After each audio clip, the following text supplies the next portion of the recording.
ಈ ಕತೆ ಡಾಕ್ಟರ್ ಗುರುರಾಜ್ ಕರ್ಜಿಗಿಯವರ ಬದುಕಿನಲ್ಲಿ ಆಗಿರುವಂಥ ಒಂದು ಘಟನೆ. ಒಮ್ಮೆ ಡಾಕ್ಟರ್ ಗುರುರಾಜ್ ಕರ್ಜಿಗಿಯವರು ಒಂದು ಕಾಲೇಜಿನ ಉದ್ಘಾಟನಾ ಸಮಾರಂಭಕ್ಕೆ ಹೋಗ್ತಾರೆ. ವೇದಿಕೆಯಲ್ಲಿ ಗುರುರಾಜ್ ಕರ್ಜಿಗಿಯವರು ವಿದ್ಯಾರ್ಥಿಗಳಿಗೆ ಒಂದು ಪ್ರಶ್ನೆ ಕೇಳ್ತಾರೆ. ನಿಮ್ಮೆಲ್ಲರಿಗೂ ಗಾಂಧೀಜಿಯವರ ಮೇಲೆ ತುಂಬಾ ಗೌರವ ಇರಬೇಕಲ್ವೇ ಅಂತ ಕೇಳ್ತಾರೆ.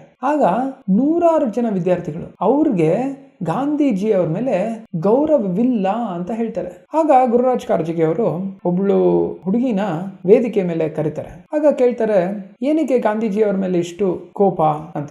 ಆಗ ಆಕೆ ಹೇಳ್ತಾಳೆ, ಸರ್, ನೀವು ಗಾಂಧೀಜಿಯವರ ಮಗ ಹರಿಲಾಲ್ ಬಗ್ಗೆ ಕೇಳಿಲ್ವಾ?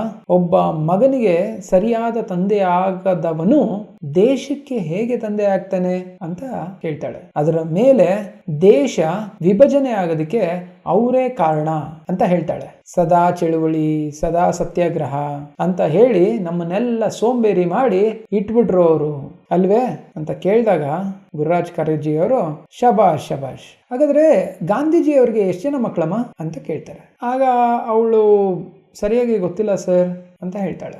ಹೋಗಿ ಕೂತ್ಕೊಮ್ಮ ನೀನು ಅಂತ ಹೇಳ್ತಾರೆ. ಇದೇ ನಮ್ಮ ದೌರ್ಭಾಗ್ಯ. ನಮ್ಮ ಹಿರಿಯರ ಬಗ್ಗೆ, ಪರಂಪರೆಯ ಬಗ್ಗೆ ಆಳವಾಗಿ ತಿಳಿದುಕೊಳ್ಳದೆ ಅಲ್ಲಲ್ಲಿ ಬರೋ ತಪ್ಪು ಮಾಹಿತಿಗಳನ್ನ ಸಂಗ್ರಹಿಸಿ ಅದನ್ನೇ ನಿಜ ಅಂತ ಅನ್ಕೊಂಡ್ಬಿಡ್ತೀವಿ. ಆಮೇಲೆ ತುಂಬಾ ಹಗುರವಾಗಿ ಮಾತಾಡೋದಕ್ಕೆ ಶುರು ಮಾಡ್ತಾರೆ.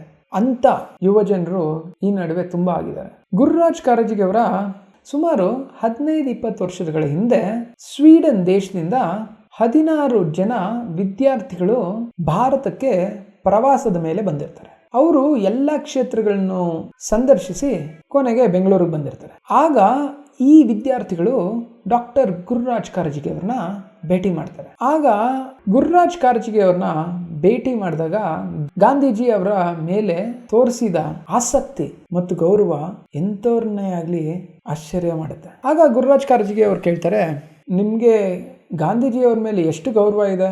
ಅವರು ನಿಮ್ಮ ದೇಶದ ನಾಯಕರು ಅಲ್ಲ, ನಿಮ್ಮ ಪರೀಕ್ಷೆಗಳಲ್ಲಿ ಬರೋದೂ ಇಲ್ಲ ಅಂತ ಕೇಳ್ತಾರೆ.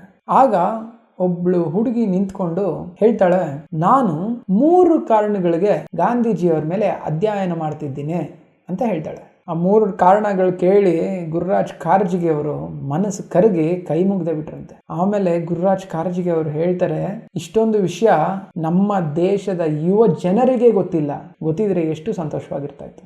ಆ 3 ಕಾರಣಗಳೇನೆಂದ್ರೆ, ಮೊದಲನೇ ಕಾರಣ, ಪ್ರಪಂಚದ ಯಾವುದೇ ದೇಶದ ಇತಿಹಾಸ ನೋಡಿದ್ರೆ ಯಾವುದೇ ದೇಶ ಅಹಿಂಸಾ ಮಾರ್ಗ ಹಿಡಿದು ಸ್ವಾತಂತ್ರ್ಯ ಗೆದ್ದಿಲ್ಲ. ಅದರಲ್ಲೂ ಭಾರತೀಯರು ತುಂಬಾ ಭಾವಾವೇಶವುಳ್ಳವರು. ಇಂಥವ್ರನ್ನ ಅಹಿಂಸೆ ಕಡೆಗೆ ಗಾಂಧೀಜಿ ಎಳಿಬೇಕಂದ್ರೆ ಸುಲಭದ ಮಾತಲ್ಲ. ಇನ್ನು ಎರಡನೇ ಕಾರಣ, ನಾವು ಯಾರ ಜೊತೆ ಆದ್ರೂ ಜಗಳ ಆಡಿದ್ರೆ ಎಷ್ಟೊಂದು ದಿನ ಅವ್ರ ಜೊತೆ ಮಾತಾಡೋದೇ ಇಲ್ಲ ಅಲ್ವಾ? ಆದ್ರೆ ಭಾರತೀಯರು ನೂರಾರು ವರ್ಷ ಹೋರಾಡಿರ್ತಾರೆ, ಭಾರತ ಬಿಟ್ಟು ತೊಲಗಿ ಅಂತ ಹೇಳಿರ್ತಾರೆ, ಸತ್ಯಾಗ್ರಹ ಮಾಡಿರ್ತಾರೆ. ಆದ್ರೆ ಬೇರ್ಪಡುವಾಗ ಸ್ನೇಹಿತರಂತೆ ಬೇರ್ಪಟ್ಟರು. ಬ್ರಿಟಿಷರ ಕೊನೆಯ ವೈಸ್ ಚಾನ್ಸಲರ್ ಮೌಂಟ್ ಪ್ಯಾಟನ್ ಅವ್ರನ್ನ ಸ್ವತಂತ್ರ ಭಾರತದ ಪ್ರಥಮ ಗವರ್ನರ್ ಜನರಲ್ ಆಗಿ ಮಾಡ್ತಾರೆ.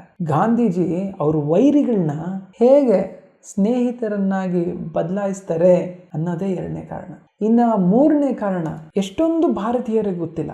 ಜನವರಿ 30ನೇ ತಾರೀಕು 1948 5:17 ಗಾಂಧೀಜಿಯವರ ಹತ್ಯೆ ಆಗುತ್ತೆ. ಈ ವಿಷಯ ಅಮೆರಿಕನಲ್ಲಿರೋ ವಿಶ್ವಸಂಸ್ಥೆಗೆ ತಲುಪುತ್ತೆ. ತಲುಪಿದಾಗ ಒಂದು ಅದ್ಭುತನೇ ನಡೆಯುತ್ತೆ.